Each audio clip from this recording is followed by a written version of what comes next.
સુરતના કતરગામ વિસ્તારમાં પ્રભુનગર 1ના ગેટ પાસે થયેલી ચકચારી હત્યાનો ચોકબજાર પોલીસે ગણતરીની કલાકોમાં ભેદ ઉકેલી કાઢી 3 હત્યારાઓને ઝડપી પાડી સળિયા પાછળ ધકેલ્યા।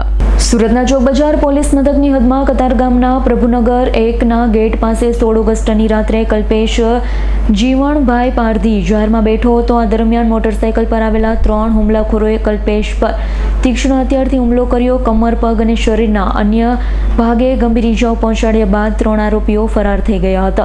ઘટનાની ગંભીરતાના પગલે ચોકબજાર પોલીસે અલગ અલગ ટીમ બનાવી સીસીટીવી કેમેરાના ફૂટેજ ચેક કર્યા હતા, સાથે બાતમીદારોનો સંપર્ક કરી ટેકનિકલ એનાલિસિસ હાથ ધર્યું। ચોકબજાર પોલીસની તપાસમાં આશરે 32 જેટલા ગુનાહિત આરોપીઓની તપાસ કરવામાં આવી। ત્યારબાદ મળેલી બાતમીના આધારે 3 હત્યારા આરોપીઓ ડેનિશ ઉર્ફે ડેનિયો ઘોઘારી, ભગીરથ ઉર્ફે ભગી મકવાણા અને સુરેશ ઉર્ફે એસકેની ધરપકડ કરાઈ હતી। આરોપીઓ પાસેથી હત્યામાં વપરાયેલો છરો, મોટરસાઇકલ પણ કબજે કરવામાં આવી છે। તો પોલીસ પૂછપરછમાં સામે આવ્યું છે મૃતક કલ્પેશ પારધી આરોપી ડેનિશ ઉર્ફે ડેનિયો ઘોઘારી વચ્ચે અગાઉ ગાળાગાળી અને ઝઘડો થયો છે। અદાવત રાખીને ડેનિશ આરોપીઓ સાથે મળી कल्पेश पर छरीना घा मारी हत्या करी होવાનું જાણવા મળ્યું।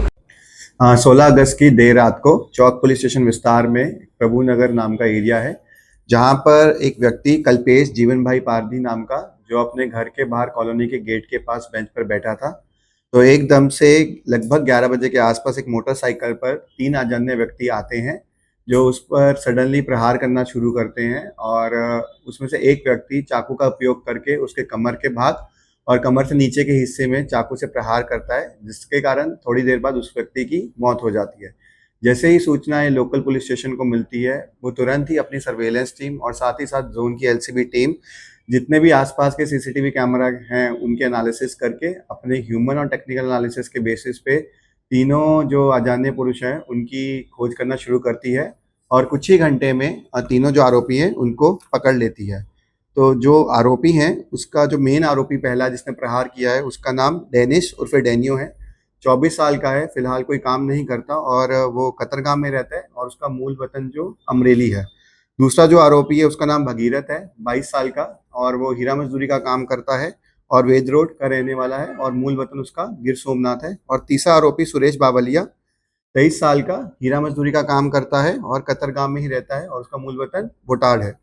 ये तीनों आरोपियों के खिलाफ केस दर्ज किया गया है भारतीय न्याय संहिता सेक्शन 103(1), 54 और गुजरात पुलिस एक्ट 135 के तहत। और इन्वेस्टिगेशन के दौरान हमें पता लगा कि ये जो बनाव हुआ है उसका कारण ये है कि जो तीनों आरोपी हैं, उसका कुछ समय पहले जो मरण जनार है उसके साथ बोलाचाली और झगड़ा हुआ था, उसी का बदला लेने के लिए अपनी पर्सनल रिवेंज के बेसिस पे उन्होंने ये प्लान किया और उस पर अटैक किया था।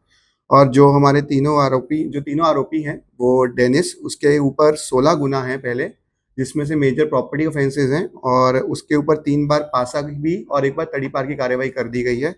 दूसरा आरोपी भगीरथ, उसके ऊपर 7 पुराने गुना है, अगेन प्रॉपर्टी ऑफेंसेस, और उसके ऊपर भी 2 बार पासा की कार्रवाई की गई है। और जो तीसरा आरोपी सुरेश, उसका कोई क्रिमिनल रिकॉर्ड नहीं है। फिलहाल इन्वेस्टिगेशन जारी है और जो भी आरोपी से हमें सूचना मिलेगी वो हम मीडिया को प्रोवाइड करवा देंगे। जी सर, ये आरोपी सूरत छोड़ के भागने का प्रयास कर रहे थे? जी, जैसे ही ये बनाव बना, उसमें हमने जब सीसीटीवी का एनालिसिस किया, हमें उसमें और जो टोल टैक्स प्लाजा पे जो सीसीटीवी लगे होते हैं, उसको देखते हुए हमें पता लगा कि ये जो सूरत से बाहर निकलने की कोशिश कर रहे हैं। तो हमने इनको दोनों तरफ से कॉर्डनिंग की कोशिश की और इनके पास जब बाहर जाने का रास्ता नहीं था, तो इन्होंने वापस सोचा कि हम सूरत या किसी आसपास के गांव में छिप जाते हैं, परंतु लोकल पुलिस टीम की एक्टिवनेस के कारण इनके पास कोई चारा नहीं था, उन्होंने तुरंत उनको पकड़ लिया। तो मरना के कोई क्रिमिनल था? जी, उसके ऊपर अलग अलग 19 तरह के गुने हैं, जो शरीर संबंधित और प्रॉपर्टी ऑफेंसेस दोनों हैं। आखिरी गुना जो था वो 2024 का था और वो फिलहाल हीरा मजदूरी का ही काम करता था और रिसेंट टाइम में उसकी कोई क्रिमिनल एक्टिविटी नहीं थी, लेकिन पुराने समय में उसके ऊपर भी गुना दर्ज किए गए हैं। जी सर, 2 शातिर गुनेगार थे, किस कारण से उनकी बहस हुई? जी, जैसे मैंने बताया, कोई बहुत बड़ा मेजर रीज़न नहीं था और कोई भी लेती देती का हमने बहुत इन्वेस्टिगेशन पता किया कि कोई फाइनेंशियल ट्रांजैक्शन, कोई पर्सनल रिवेंज, कोई फैमिली रिवेंज जैसी स्थिति हो, लेकिन उनकी आपसी ही बोलाचाली और झगड़ा था, जिसके कारण उन्होंने रिवेंज लेने के लिए प्रहार किया। और इस प्रहार के दौरान जो इंजरी थी वो इतनी ज़्यादा हो गई कि अल्टीमेटली जो विक्टिम है उसकी डेथ हो गई। ब्यूरो रिपोर्ट S9 न्यूज़ सूरत। અમારી તમામ માહિતીથી અપડેટ રહેવા માટે જોડાયેલા રહો S9 ન્યૂઝ સાથે।